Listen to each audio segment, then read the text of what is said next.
Hello. I'm doing a little test here before I get underway. So I'm checking, see if things are working. They are. Um, Let me tell you what I'm doing so you all can let me know if you experience any issues. I'm trying to broadcast a different way. The actual software I'm using to do the broadcast for a number of reasons. One is that YouTube has been changing up some things about how things work. And another is that I'm really interested in being able to do like sort of a group chat where I can maybe interview people and get another camera going. So I think I have a way of doing that. So then the question is, yeah, it looks like it's working to me, right? Um, so do let me know. Um, do let me know if you notice things being different in a bad way. I tried to set up this software to work about as similar to the software I was using before as I could. Probably the audio is going to be a bit different, if nothing else. Okay, so that said, welcome. So I will start the official cafe now. Welcome to the MuseScore Cafe for today. I never know the date because I have to think about it, but I think it's the 15th. We're halfway through. Is that true? We're halfway through January. All right, January 15th, 2020. And my name is Marc Sabatella, the Director of Education for MuseScore. And this is my weekly series of informal chats where I talk about some aspect of MuseScore and or music creation in general. So today, the topic that I've chosen to talk about is Counterpoint. So I've got another computer set up here, so I can be looking at the chat over there, which is nice about this. So good. Hello, everyone. Counterpoint is a subject I've talked about once or twice before. There's only so many things to talk about, but there's always different things to talk about in those things, right? I mean, I could talk about harmony and do 100 different sessions on harmony and think of something different to say every time. And so don't worry, I will be doing more on that. But counterpoint is part of the subject of harmony, and it's just sort of an interesting subject because it predates harmony, at least the modern way, and yet it's an inherent part of it, and it's something that we sort of, I don't know, a lot of people stopped thinking about is maybe one way of putting it. Stop thinking about it as being such an essential element in music the way it was considered essential through the 17th century. So the thing that I want to talk about, so I sometimes the reason I pick a subject is just someone suggests it or it's just totally random, but usually there's some connection. And here it's that. uh, I'm going to be teaching a session on counterpoint. I'm going to be substitute teaching the music theory course at Regis uh, tomorrow, and the subject that we're supposed to talk about is counterpoint. So I figured I'd give myself a little warm up. So there you go. And in particular, I want to talk about the roots of counterpoint and how we can like maybe get back to these roots a little bit, make them relevant in some way. So there's a thing that if I don't know if any of you folks here actually studied music like in music school, like formally, like as a music major or something. But there's a thing. I wonder if I can make this. I'm sharing my screen go away. If I close this notification, I'm afraid to do that, right? Because collapse notification, that looks safer. I feel like if I hit the X, it's going to lose the screen. Um, yeah, yeah, I'm just going to leave it that way for now. Um, uh, what was I saying? So species counterpoint. If you studied music in school at all, then chances are at some point you had a course in which the concept of species counterpoint comes up. And this is a term. Species is as in like we number these species: first species, second species, third species, fourth and fifth species that are maybe like intermediate steps to learn the techniques for doing harmony. In other words, these aren't like actually like, oh, so and so wrote this piece in third species counterpoint. No, they're pedagogical techniques. And so I'm not like particularly attached to the specifics of all the specific rules for the specific species if you learn that, but I do want to kind of run through what some of this stuff is about. So I want to talk about what I mean by counterpoint, what the species business is about, and look at what's involved in actually doing it. So the concept comes from studying the works of Renaissance composers and various different theorists. Um, yeah, various different theorists actually were involved in this, but usually we look at the guy whose name is spelled F-U-X, and I would very much like to believe it's pronounced Fuchs, so that's how I'm going to say that. And it's Latin. No, it's not Latin. It's German. Fuchs. Um, so he studied the works of Palestrina in particular and came up with this set of rules and so forth. But he wasn't by any means the only person doing this kind of work. So the idea is to study counterpoint in terms of how two notes work against each other, and then eventually you can expand it to more than two notes. So I'm going to kind of just run through this thing because yeah, even when there's more than two notes happening, you still would want to look at things like two voices at a time. How do these two voices work together? How do these two voices work together? So I'm just going to go through the basic two voice thing here. And so in what Fuchs called first species counterpoint is just the idea of two notes at the same time. A whole note, a whole note, a whole note, a whole note. I mean, two whole notes, two whole notes, two whole notes, two whole notes. So each voice is singing, because this was mostly intended to be vocal music, whole notes. And the general idea behind what they were doing was that you might have a main melody they called a cantus firmus that you were then harmonizing in some way. And the main melody could either be on the bottom or on the top, and you were either harmonizing it by adding notes below it or by adding notes above it.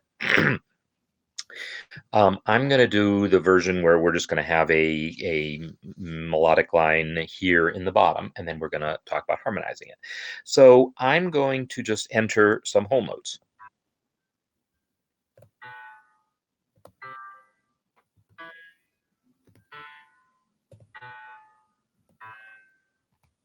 All right, so first question, audio-wise, I'm hoping that you heard that. At a reasonable volume level.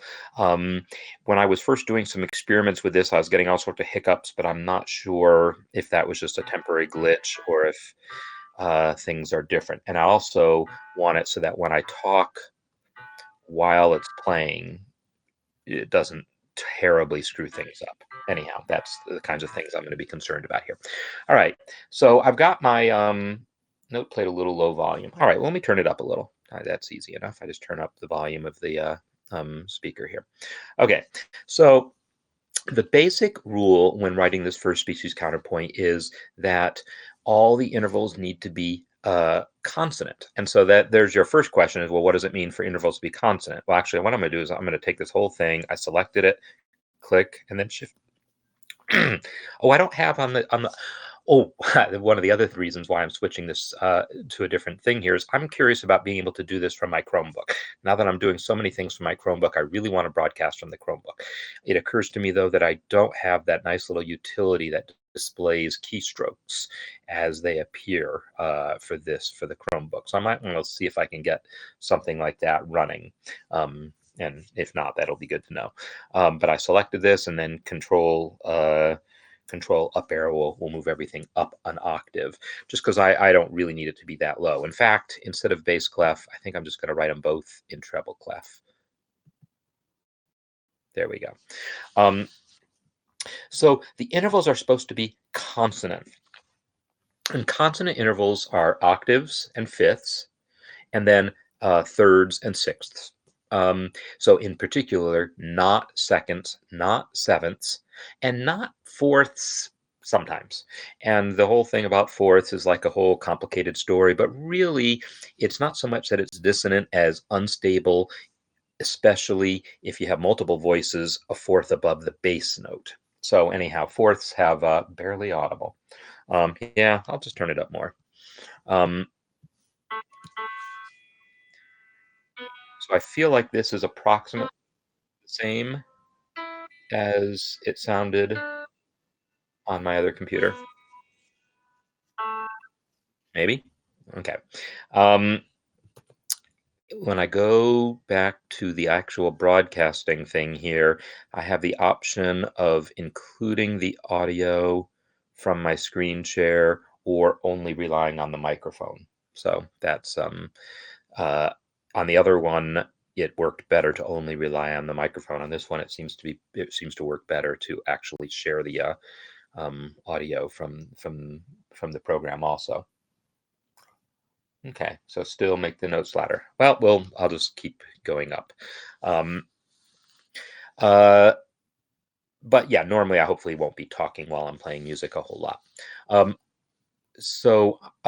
we want consonant intervals, and according to the rules of how they do things, because we're talking about the Renaissance here, they really loved fifths and they really loved octaves. They thirds, although once people started talking about chords and triads, thirds become really important and big, and sixths and other intervals. But in the Renaissance, they really weren't so much into that. They were into more fifths and octaves. So the rule would generally say start with a fifth or an octave, and you're allowed to have a fifth plus an octave, which is technically a 12th. So if I enter, whoops, I'm going to press W to double the length of that, and again. Um, so now I have these two notes are a fifth plus an octave apart. And yeah, we can quibble about whether some rule or other says you're allowed to start with a 12th instead of a fifth. I don't care, because we're not trying to follow Renaissance rules. We're trying to learn concepts. So I've got a fifth there. And now the idea is we're going to add more whole notes here in a way that creates a pleasing melody and creates consonances against every single note here. So, and some of the other things we like to think about when we're writing counterpoint is, I mean, parallel motion is fine, but really they weren't that into parallel motion as much as contrary motion or oblique motion, where one voice stays the same and another one moves underneath it or on top of it. So parallel motion is fine sometimes, but they really weren't into like long stretches of parallels. I've certainly no parallel fifths. That's like one of these rules that gets drilled into you in music school. So what I'm going to try to do, and steps are better. If you look at my original cantus firmus that I just sort of made up, it's step, step, step, small leap, step, small leap, step. That's pretty good as cantus firmus is. Firmi? Cantus firmi, we'll say. Fermi. Go. I probably broke some rule of cantus firmi because I don't really care about the rules per se. So what I'm going to try to do is just enter some notes now that I feel like will make a pleasing counter melody here while maintaining consonances here. So I'm also going to go for contrary motion or oblique motion where I can use some similar parallel motion sometimes, and I'll mostly be stepwise and use some leaps here and there. So the first thing if I want to follow that, I see, well, this was a step up. How about if I go a step down? If I go a step down to D, that interval is now a third. Okay, a tenth, but I'm just going to say a third. And that's good. That's fine. And if I continue my downward motion, I'll get a C here, which is an octave, and that's consonant also. So far, so good. I could just continue my motion downward and give myself a B here, and now I've got a fifth. Well, that's fine. Now, if I continued my motion down to an A, now I'm going to have parallel fifths. I've got a fifth there and a fifth there. So I'm not going to do it. Now, I can't choose. I've been going down. I kind of feel like it's time to go up. If I just go up by step to C, I'm going to have a seventh here. That's no good. Or it's dissonant. I shouldn't say no good. So we're not going to do that. If I leap up to a D, it's an octave, and that's okay. But I just had an octave and then a fifth and another octave. I kind of feel like I want another third or a sixth or something. But to get that, I'm going to have to leap a bit more, because let's see, that was a D. If I go to E, well, I can't go to E. That's dissonant.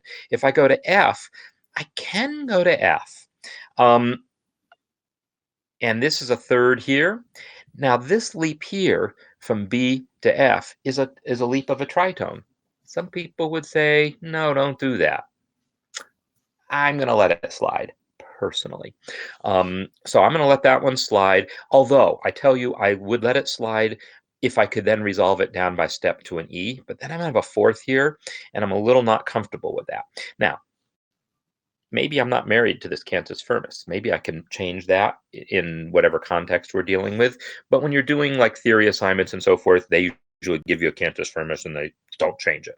So with that said, I'm not gonna put the F here. Now, if I go another step higher to G, now I have a fourth between these, and I'm not crazy about that. Go here. Now that's interesting. I thought I had customized shortcuts. Oh, I can't remember. I've been using going back and forth between my Windows machine uh and my Chromebook, and sometimes I can't remember which shortcut I've defined which way because the Chromebook has some different keys. I wanted to go. I don't remember my shortcut for that. Now I've got a fifth here, which I'd be okay with, but boy, that is an awfully big leap. Not crazy about it. So I think what I'm going to do is, even though I said I'm not, I wanted to go up. I could go up to the D. I should at least consider going down. I can't go down here. I'm going to have the same issue going down, right? Because if I go here, I've got parallel fifths from here to there. If I come down to the G, now I've got a fourth there, not crazy about it. If I go down to the F, I've got a tritone leap again. So I'm really a little bit boxed into a corner, oops, by my cantus firmus and where I was here. I could backtrack and say, you know what, maybe I'm better off without that B. But whatever. I'm not gonna. I'm just gonna say my best choice was the D, so I'm gonna go with the D. That was a whole lot of hemming and hawing to get to that answer. Um, so now I've had a small leap up. Um, this voice is now going down. I would like to keep going up. There are rules about when you can have, because I would have to like, that would be two leaps up. I can't step up because E would be a fourth here. And I'm going to try to avoid those fourths. Um, so it's going to be two leaps in a row. And again, the official rules are like, you'd be careful about those. One of the things that we would say now is if those two leaps in a row outline a triad. In the Renaissance, they didn't maybe think in terms of triads, but the rules they put together say essentially the same thing. Then that might be okay. So if I put a G here, I have B, G, G. That little line is, that's outlining a triad. That's a fine leaps. And then if my piece is supposed to be over here, then it's supposed to end on either an octave or a fifth. I'm just going to step up to the A and there. Now, someone would question whether it was okay to have two leaps in a row in direction. I'm not here to enforce a lot of rules on you. I'm here to the possible trade-offs. So, you know, thank you, Colleen. That was my solution, right? Hold on to the B. Duh. There you go. Brownie points for you. Holding on to the B, that was the right answer. And then that solves all my problems because I was okay with that series of leaps. Wasn't crazy about the leap up. But actually, let me just play it the way it is. I'm going to fix it. So I'm going to add a tempo marking to make this be a bit faster. Let's make it be 144. I should just make this cut time also.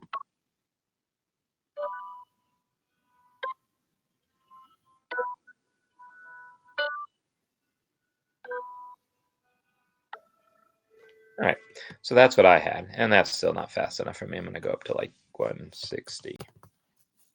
All right, now, if I had made this a B, then that gives me a lot more options, right? Now I've got that common tone there, and now I'm ready to do something else like go up. I could go up to the B, to the D here and be perfectly happy with that. And then I could end on a perfect fifth if I feel like that's okay. Maybe you want to end on an octave anyhow.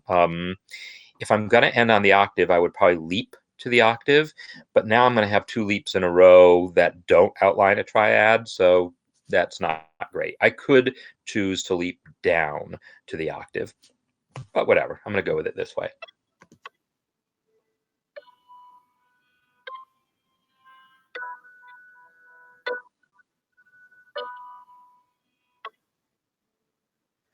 Now, to modern ears, ending on that open fifth like that sounds a little unsatisfying. I don't think Renaissance folks would have batted an eye at that, but whatever. So the basic idea is here that we're thinking about the melodic line we're forming with the top line, but we're also thinking about the intervals. This is the basis of what writing counterpoint is about. Then after that, it's all details. So I spent as much time as I did on that first species one, where all we had to do was put notes against it and have them be consonant. Um, that's all well and good. The second species then starts talking about, well, what happens if we want to have half notes, if we want to have two notes here in our top voice? Well, we can do that, and I'm going to do that here. So I'm just going to get rid of all that. Sorry. Actually, why get rid of it? Let's keep it, and let's just make another copy. Boink, got a couple more measures. I pressed R to repeat. Sorry. I keep forgetting that this scroll touchpad doesn't scroll horizontally as well. Okay, so here's my new version here. I'm going to put a section break here, which sort of denotes this is the start of a new section here. And then when playing back, it would insert some extra pause in there. It also restarts measure numbering and some other cool things. All right, so in second species counterpoint, the idea is that we are going to put in half notes. So I might start with that E half note, but now I can put a second note in this measure, and it doesn't have to be consonant. That's the nice thing in second species. We can insert a second note that's dissonant if it's basically moving by step. We're allowed to have passing tones and neighboring tones. Some people would say only passing tones, I guess, but I don't know. We don't care. So I feel like if I go down to a D, I have a fourth here, and I would be okay with that if then have a C here. Now I'm going to delete the rest of this stuff here. I'm definitely not going to use any of this. I would be okay with this, except now I've got a dissonance there. Now, is it okay to repeat that note? Maybe. Again, I'm not the rule enforcer here. Maybe folks wouldn't like it, but I don't care. I'm interested in the concepts. So that is a possibility. Let's just keep going.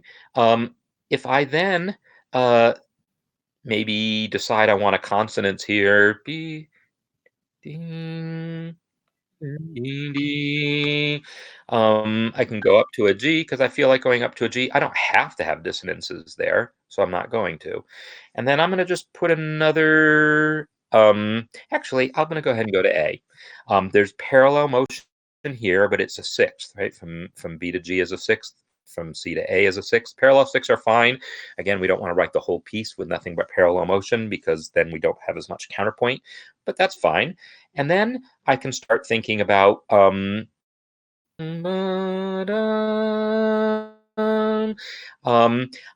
want to do a thing where I can actually get a passing tone happening, but I can see that's not going to happen here, because if I start walking down to G, then I'm going to hit an F against that E, and that's not actually going to work.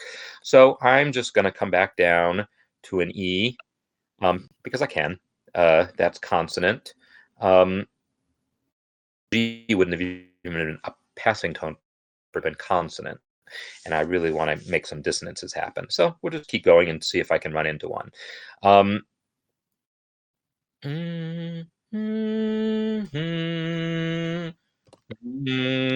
Now I have a sixth here. And that, boy, it's just really, I feel like this can't just firm a little bit, but I'm not going to stress about it. I'm looking ahead, trying to give myself an opportunity to write a passing tone line. If I put a D here, then I'm like, ooh, I'm going to get the beginnings of a passing tone line because I got a dissonance there. But if I keep going up to E, I've got another dissonance. So sorry, can't do that. So in that case, I'm gonna just come down to B. Now I'm gonna go up to an E. Because I'm looking at the line here. I really wanted the D, but I can't have it, so whatever.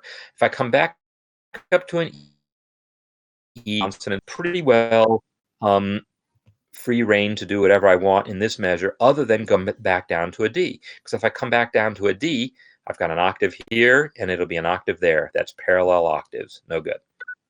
So if I go up to an F, I'm good. All right.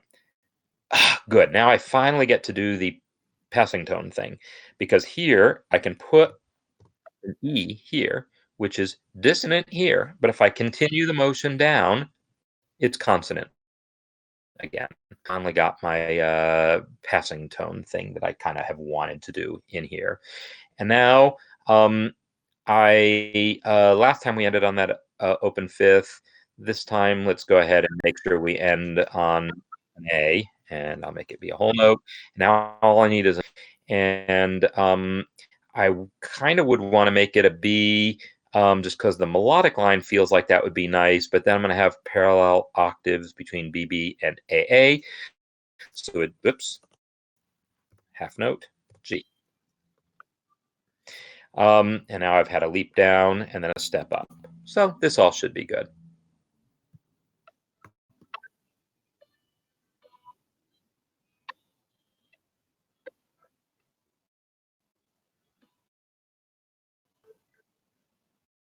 There you go. Was the repeated note there okay according to the official rules of second species counterpoint? Don't care. So third exploits that by making what are called allowing now suspensions. And in a suspension, instead of creating a dissonance here that then becomes consonant here, we basically flip these two around. Suspensions are like the coolest thing ever. And so I kind of want to talk about how suspensions work. So the way suspensions are going to work here is I'll start with my half note E. And now what I'm allowed to do is put in a note that's maybe dissonant here. Oh no, that's consonant here, but becomes dissonant here, and then here. So in other words, I in the middle of the measure become stay consonant, but then when the cantus firmus, that created dissonance that then resolves in the middle of the next measure. So I'm going to create a consonant note that I know is going to be dissonant against this one. And actually, an E will do it. And instead of repeating the E, I'm going to do the other thing we're allowed to do, which is actually start with a rest. That's actually a thing. So I've got an E, and now I'm going to repeat the E. Or the way they would often do it is instead of repeat a bar line. That's actually more appropriate. So this is now a fourth. And notice I've because again, in two voice counterpoint, anytime we're hearing an interval above the bass note, the lowest note of the structure, we like to avoid fourths in this style. So this creates a dissonance, a fourth, and then I'm going to resolve it by stepping down to the third. Brilliant. Now I can do this again, and this is really the cool thing in third species. Actually, this is fourth species, right? I skipped a species. I'll come back to it. This is such a cool one. The other one's not interesting. So I did the same thing here, right? I have my resolution here. It was consonant, and then I held on to that note. I could have then decided to go up to an E or down to a C, but I chose not to. I chose to hold on to that D, creating a dissonance here, and then that one will resolve by step to C. And then, now I can choose to hold on to that C, but it's not going to be dissonant anymore, so it's not that fun. I can go to I can go to my and because that's actually what my original melody looked like. Now it's just offset by a couple beats, and I can do what second species would have allowed it. So I could put in an A as a passing tone here if I could then resolve it by step there.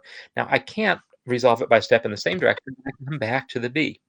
You don't have to do nothing but suspensions, but as an exercise when you're writing this this species, which is actually the fourth species, I believe, you usually push yourself to write as many suspensions as you can. But just to emphasize that you don't have to, I'm just doing this other thing. So I created a dissonance here of a fourth, and I resolved it by step here. Now, I kind of want to see if I can get another suspension happening. So I'm going to enter a note like an A, consonant here. It's a fifth. Now, some people would say, oh, you've got a fifth there and then a fifth here. That's a little dangerous.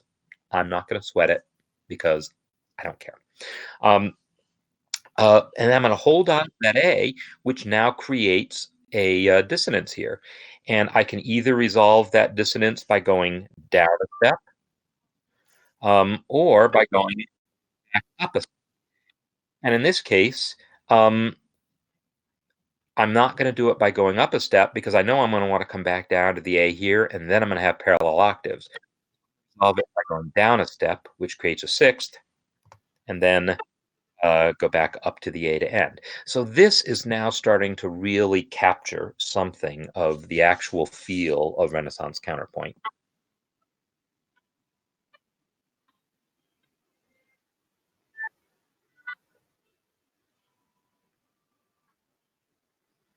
As long as we're doing this, I should point out that that note, so cadence points, the ends of a phrase, even though they didn't really have chords and everything, the idea that in modern ears, we know that we like to end pieces with a 5-to-1 cadence, and we make that 5-chord major. The way we're going to do that is creating a leading tone. In Renaissance, they would have called that a ficta, and G sharp to give me a leading tone, a half-step motion into there.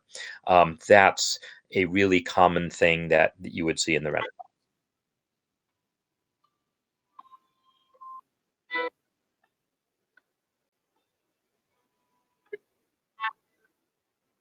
There you have it.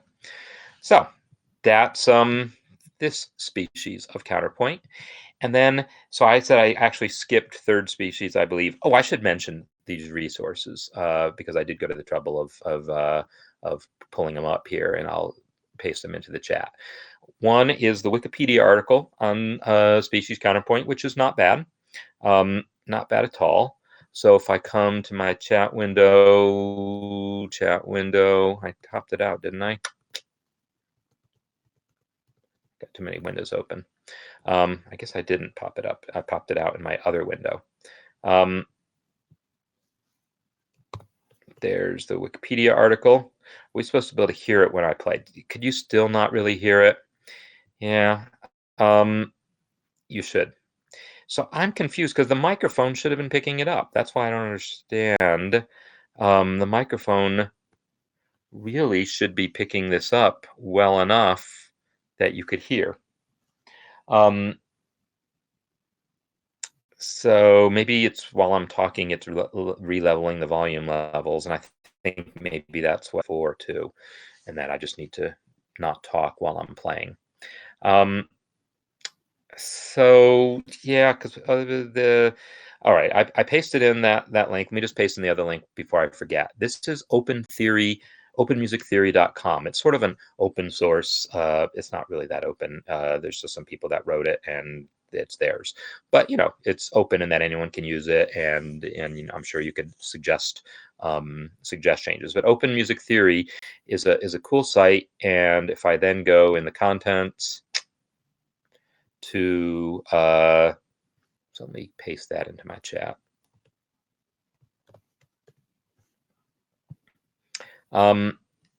So in the contents, strict two-voice composition species counterpoint. There's some good articles about this. So that was just fourth species counterpoint, talking about the suspension. I have a little story I like to tell about suspensions, by the way, and I suppose I should tell it because otherwise I'm not doing my my duty. It's not really a duty.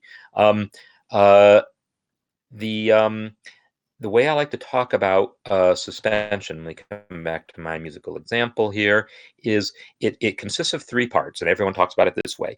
You set up this by having a note that comes in, and when it starts, it's consonant. That's called the preparation. Then that note sustains while another voice changes. At that point, that first note is now dissonant against that. This is the point of suspension. It's a tension that's caused. So we have a preparation where a note sounds and it's consonant. Then one note changes while the other one holds steady. That's the suspension. Then that first note resolves by step to fix the tension, fix the dissonance, and that's called the resolution. So preparation, suspension, resolution. And the way I usually describe this is by talking about Wile E. Coyote and the Roadrunner. Okay, bear with me. I need a visual aid. So you got those of you who aren't in the United States might not have grown up with these, but maybe you've seen them. So we have these two cartoon characters, a coyote and a roadrunner, and they are that's a bird. And coyote's a mammal, in case you don't know those animals because they're not native where you live.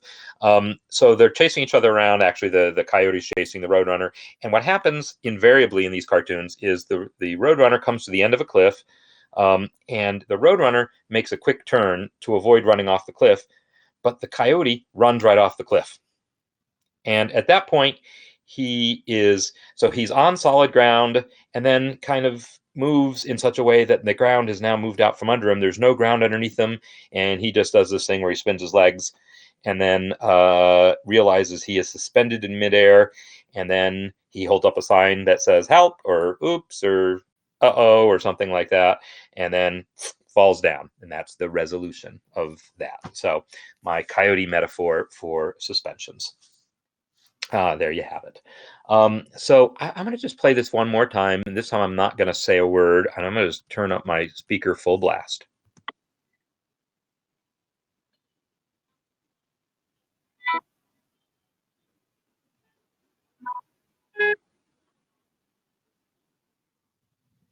Could you hear that?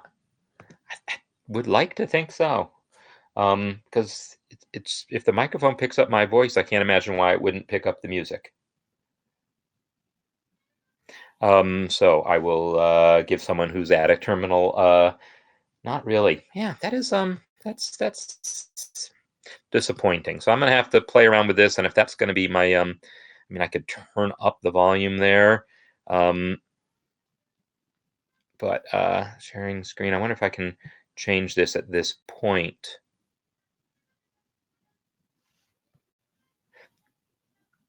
It doesn't. Audio mixer. I don't see where it's. So it says it's sharing audio. I wonder if I tell it not to share audio, and then I don't know if this is going to work any differently, if it's going to change anything. I'll play it one more time. Because yeah, part of what we're doing here is debugging this, so I can hopefully use it for my interviews. But if maybe the interviews won't involve actually playing things in MuseScore, just talking.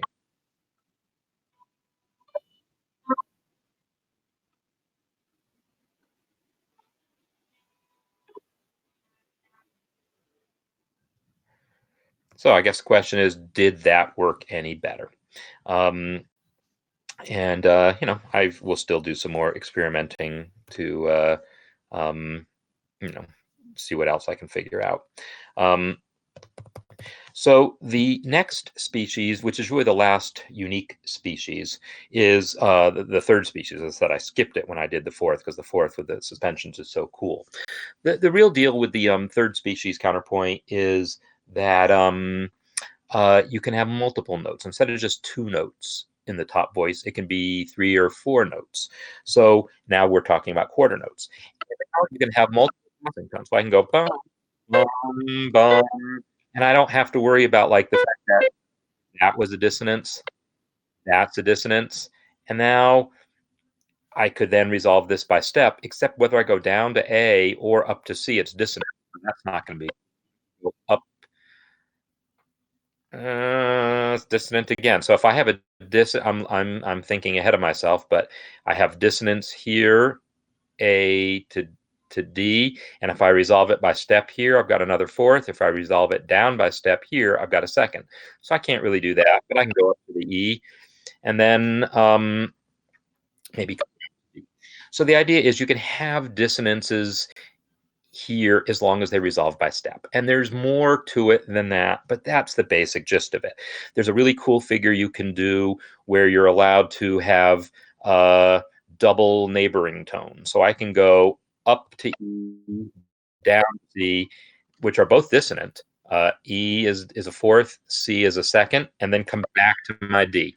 You're allowed to do that. That's called a double neighboring tone. And then maybe I'm going to go up to E. And then there's this other interesting figure that's called a cambiata, which is like a really strange one. Use Soundflower to create a channel. Okay, I'm going to look into Soundflower. So let me tell you a little bit about what I've done. When I was using on my Windows computer, I was using OBS Studio to do the broadcast, and I had discovered through trial and error doing these cafes that it worked best if I turned off, if I set the screen share to disable audio and only use the microphone, and the microphone picked up the computer audio. I think on my Chromebook, the microphone is trying to be smart and avoid feedback maybe by disabling that. I don't know. There might be some setting I can change to tweak that. But what I'm doing right now on my Chromebook is I don't have OBS Studio installed. Actually, it's not true.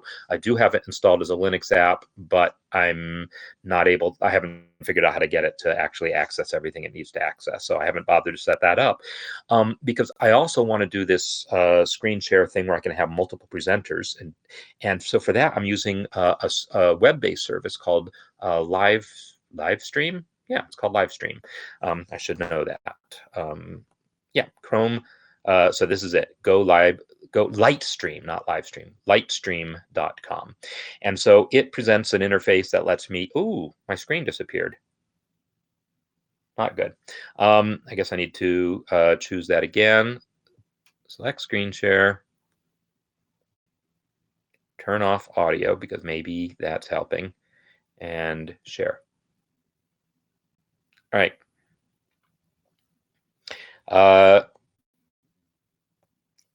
Okay, so let me come back because I don't know how long that's been off, and I'm going to show the example that I was working on here. So I have a passing tone resolving by step. You know, that's also consonant. Consonant. It's always going to be consonant on the downbeats here. And then I have a double neighboring tone. So this is a dissonance of a fourth, dissonance of a second, and then so I have my D, I have an upper neighbor, the E, and a lower neighbor, the C. In jazz terms, we call that figure an enclosure for people keeping score of them. And then I resolve it. And then I wanted to do this thing that's called a cambiata. And a cambiata is kind of a funny looking figure that's sort of like that double neighboring tone, but a bit different. And I have to always look up to make sure I'm doing the rules right. But I think the deal is you step into a dissonance, you leap into another dissonance. No, you leap into a consonance. But yeah, so that's if I step into this dissonance. F to C is a dissonance, and C to A is a consonance, and then another consonance, something like that. Yeah, I could look up the dang thing. I should look up the dang thing, right? As you can see, this is like one of these figures that's really very specifically Renaissance-y. So if I go to Third Species Counterpoint on openmusictheory.com and look at their description of cambiata. Blah, blah, blah, note to cambiata, double neighbor, okay. Down by step, down by third, up by step. It's these very specific patterns and very specific rules.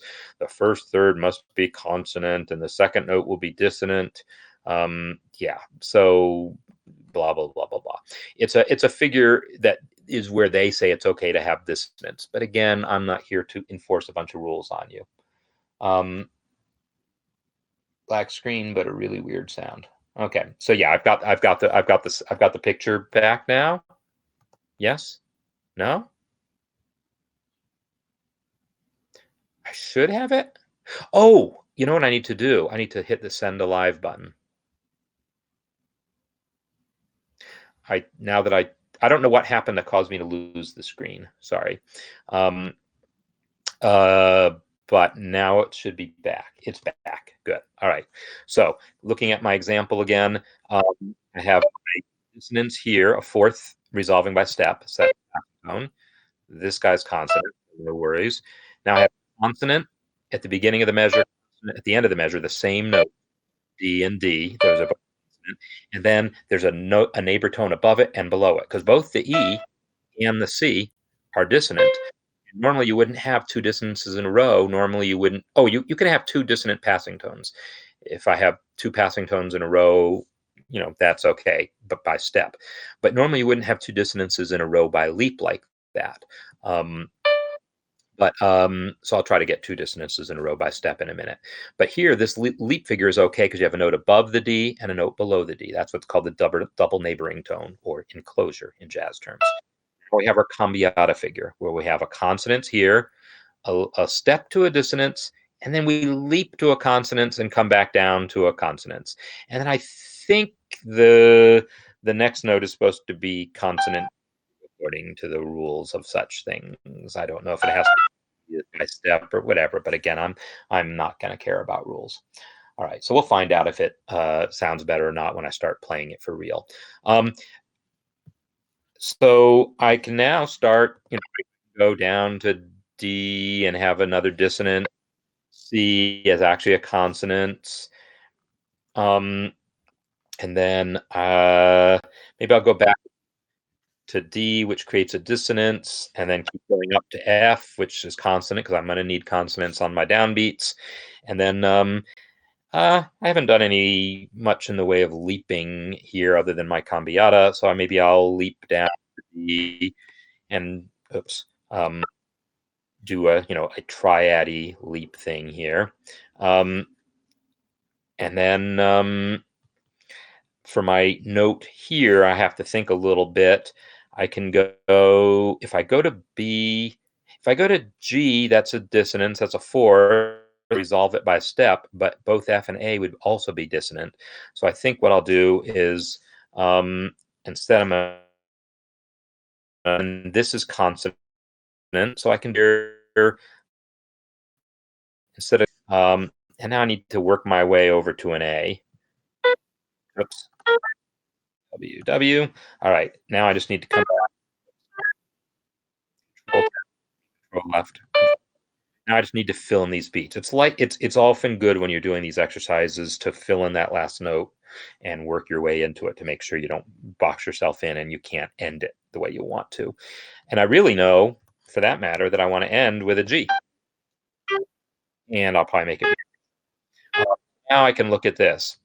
Boom, boom. If I come down to a B,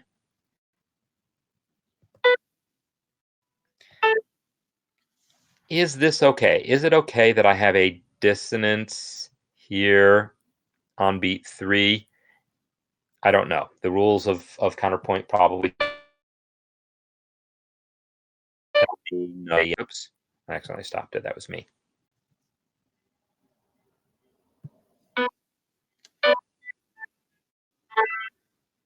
I feel like I need to slow this one down now.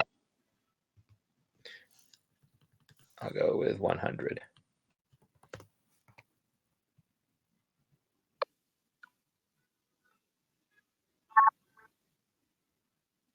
So I don't know if that sounded any better. But this is perhaps not actually legitimate, and that may be better off with here, so that I have a consonance there. But then I'm in parallel octaves, so I'm not too. Maybe instead. Nope, that's a fourth. Not going to want a fourth there either. So yeah, it's a little bit boxed into a corner by how I've chosen to set this up. I'm not personally, because it's just not that important. So anyhow, that's third species counterpoint. You have consonances at the beginning, and then you think about the dissonances in the middle, and you follow certain rules if you want. Fifth species counterpoint is the one where then you just throw all that into a blender and say, now do whatever you want just beat to beat, make sure you follow these things. So do suspensions wherever you want, use whole notes against whole notes wherever you want, use two half notes against a whole note wherever you want, use quarter notes against a whole note wherever you want, or you can have half notes in your cantus firmus and then maybe two quarter notes against that half note, and then you're basically following the second species rules. So it's basically about one beat at a time, or one measure at a time, or one note at a time, following the same principles as the others. So that is the basics of how that fifth species counterpoint works. It basically says, now do whatever you want, doing what you've learned. And so rather than trying to do that in a Renaissance context, then it becomes more interesting to do that in the context of whatever music you might want to be doing. So anyhow, that's my run through of the species counterpoint business. And again, this is something that comes from the Renaissance. It's very specific. Oh, I should play the whole thing.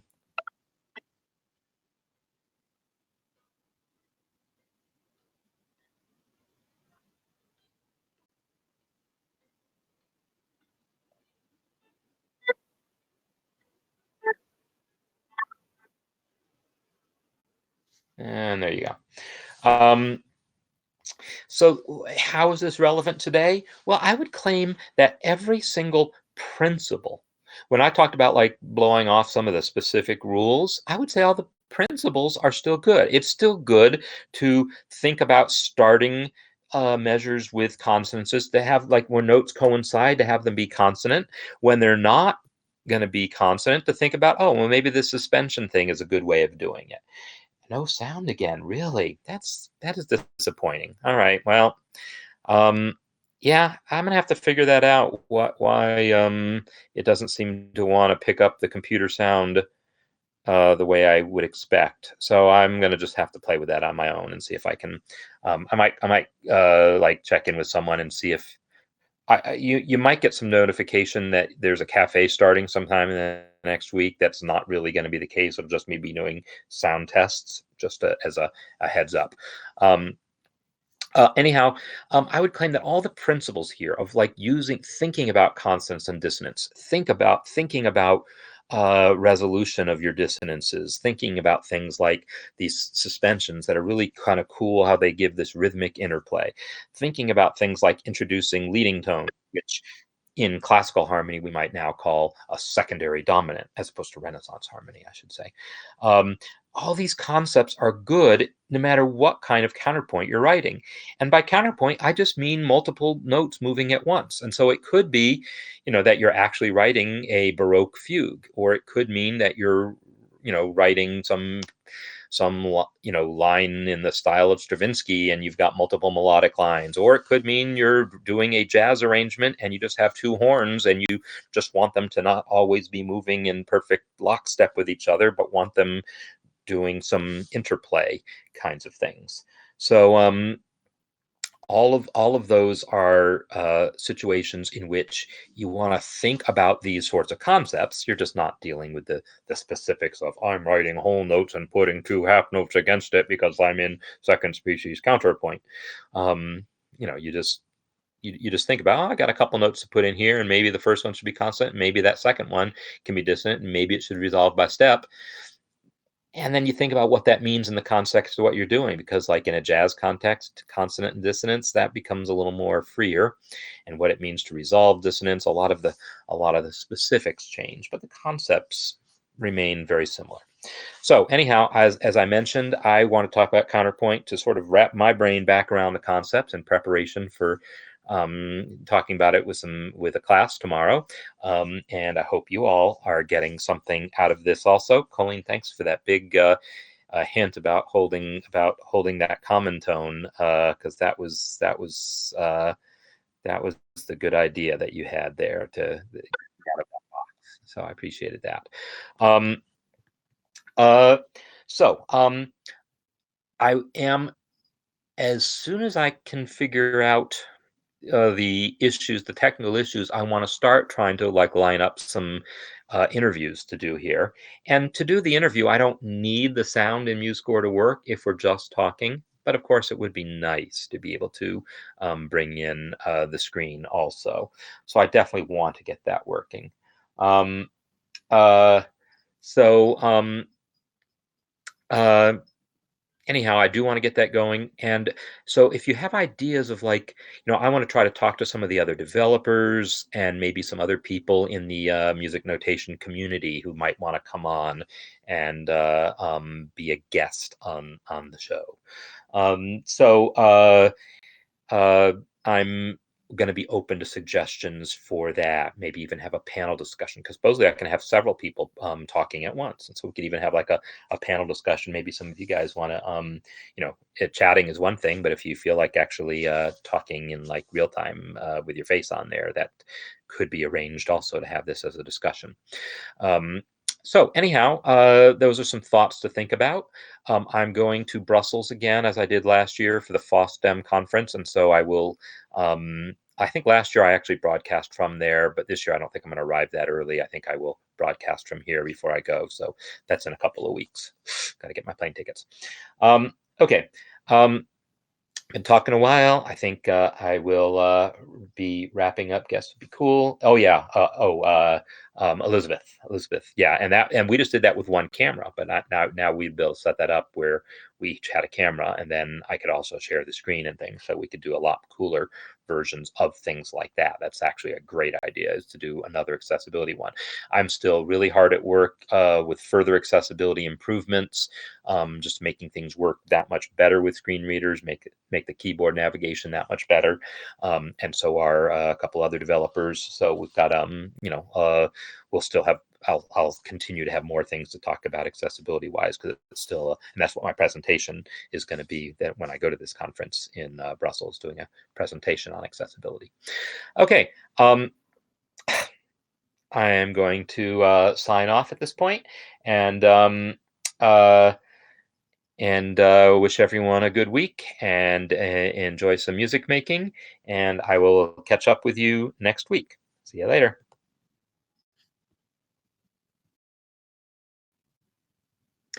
Hey, if anyone's still around, I can check this for myself. Um, I just went back online because I think I found a set. I think I may have done something smart. Either that or stupid, but it's different. So I'm gonna unmute this. I just went back online because I think I found a set. I think I may have done something smart. All right. I might get some feedback when I do this, but we're gonna find out. I'm gonna play. That was me moving my computer, which was not wise. I might get some feedback when I do this, but we're gonna find out. All right. I'll probably get feedback. That was me moving my computer, which was not wise. I got to turn off that because that is going to give me feedback. I'm going to play this, and then we're going to see if it's any better.